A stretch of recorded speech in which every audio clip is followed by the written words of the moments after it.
Hi there everyone, welcome to my channel. And then in this tutorial video guys, I will teach you on how to string copy in string reverse using C++ programming language. Before we continue, I would like to say thank you so much to all my viewers, supporters, silent viewers, and subscribers in my channel. Thank you for watching my videos, leaving a comment and suggestion. If you like this video, please hit the like button. Don't forget to share and please support my channel guys by clicking the subscribe button. So let's get started. So basically I'm using div C++ in creating this program. It is free to use and then download over the internet. Okay, so we have here two library file in C++. Sharp include in line number 1 IO stream for input output. And then line number 3 we have here C string for string copy and string reverse in C++.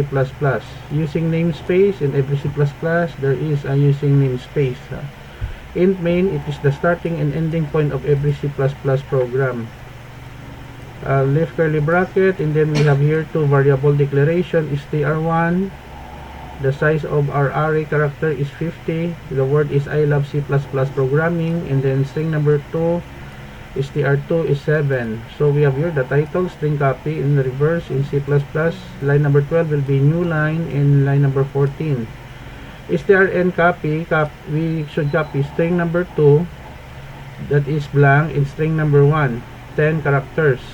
So the output will be I love C++. It will display the original string I love C++ programming, the I love C++, and then we have here the strrev, str2, it will reverse, and then end of program, which informs the user that the program has been ended, and then we close. Line number 24 is new line, and 26. Don't worry guys, because I will put a link in the video description where you can download the complete source code for free. Okay, let us go to execute, go to compile and run, or press F11. So we have here string copy in reverse in C++. String 1, I love C++ programming. String 2, which we copy, is I love C++. The number of characters is 10 now. So 1, 2, 3, 4, 5, 6, 7, 8, 9, 10, including the white space in between I love in C++. And then string reverse we have here. End of program.